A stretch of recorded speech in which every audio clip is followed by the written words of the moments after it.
Good afternoon. A lot happening in the Middle East. After 13 years of civil war in Syria, more than half a century of brutal authoritarian rule by Bashar al-Assad and his father before him, rebel forces have forced Assad to resign his office and flee the country. We're not sure where he is, but there's word that he's in Moscow. At long last, the Assad regime has fallen. This regime brutalized and tortured and killed literally hundreds of thousands of innocent Syrians. The fall of the regime is a fundamental act of justice. It's a moment of historic opportunity for the long-suffering people of Syria to build a better future for their proud country. It's also a moment of risk and uncertainty. As we all turn to the question of what comes next, the United States will work with our partners and the stakeholders in Syria to help them seize an opportunity to manage the risks. For years, the main backers of Assad have been Iran, Hezbollah, and Russia. But over the last week, their support collapsed, all three of them, because all three of them are far weaker today than they were when I took office. And let's remember why. After Hamas attacked Israel on October the 7th, 2023, when much of the world responded with horror, Iran and its proxies chose to launch a multi-front war against Israel. That was a historic mistake on Iran's part. Today, Iran's main territorial proxy, Hezbollah, is also on its back. Only 12 days ago, I spoke from the Rose Garden about the ceasefire deal in Lebanon, a deal that was only possible because Hezbollah has been badly degraded. Meanwhile, Hamas has been badly degraded as well. Iran's own military capabilities have been weakened. Iran tried 2 times to attack Israel, and the United States and built a coalition of countries to directly defend Israel and help defeat those attacks. All this made possible for Iran and Hezbollah to continue to prop up, impossible, I should say, for them to prop up the Assad regime. Additionally, Russia's support for Assad also failed. And that's because Ukraine, backed by our American allies, has put up a wall of resistance against the invading Russian forces, inflicting massive damage on the Russian forces.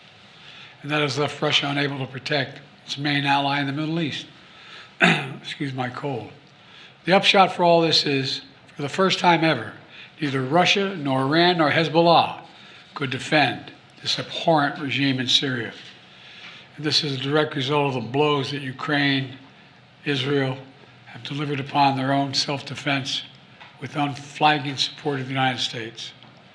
Over the past 4 years, my administration pursued a clear and principled policy towards Syria.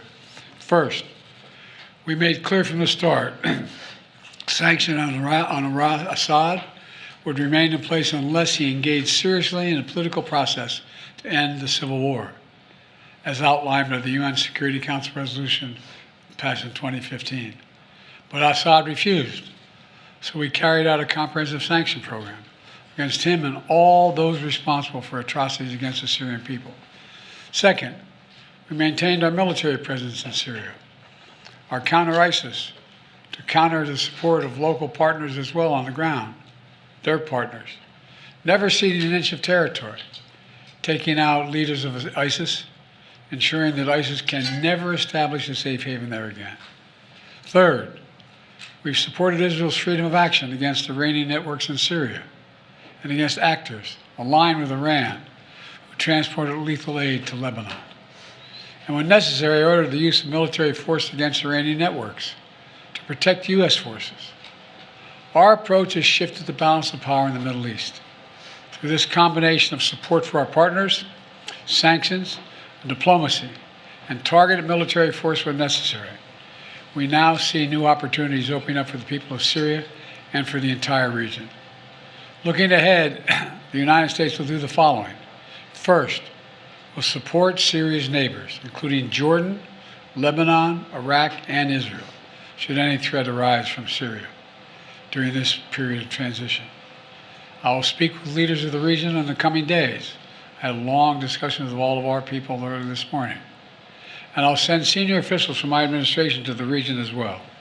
Second, we will help ensure stability in eastern Syria, protecting any personnel, our personnel, against any threats, and remain our mission against ISIS will be maintained, including the security of detention facilities where ISIS fighters are being held as prisoners.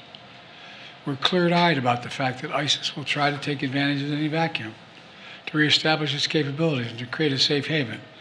We will not let that happen. In fact, just today, U.S. forces conducted dozens of precision strikes, airstrikes, within Syria, targeting ISIS camps and ISIS operatives. Third, we will engage with all Syrian groups, including within the process led by the United Nations, to establish a transition away from the Assad regime toward independent, sovereign, I want to say it again, sovereign Syria, with a new constitution, a new government that serves all Syrians. And this process will be determined by the Syrian people themselves. And the United States will do whatever we can to support them, including through humanitarian relief, to help restore Syria after more than a decade of war and generations of brutality by the Assad family. And finally, we will remain vigilant. Make no mistake, some of the rebel groups that took down Assad have their own grim record of terrorism and human rights abuses. We've taken note of statements by the leaders of these rebel groups in recent days, and they're saying the right things now.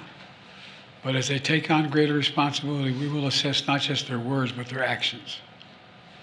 And we are mindful that there are Americans in Syria, including those who reside there, as well as Austin Tice, who was taken captive more than 12 years ago. We remain committed to returning him to his family. As I've said, this is a moment of considerable risk and uncertainty. But I also believe this is the best opportunity in generations for Syrians to forge their own future, free of opposition. It's also an opportunity though it's far from certain, for a more secure and prosperous Middle East, where our friends are safe, where enemies are contained. And it would be a waste of this historic opportunity if one tyrant were toppled and only to see a new one rise up in its place. So it's now incumbent upon all the opposition groups to seek a role in governing Syria, to demonstrate their commitment to the rights of all Syrians, the rule of law, and the protection of religious and ethnic minorities. These past few days have been historic. And it's in the days ahead that will determine the future of this country. And we intend to approach them with strength, wisdom, and resolve. So thank you very much. God bless America, and God protect our troops. Thank you.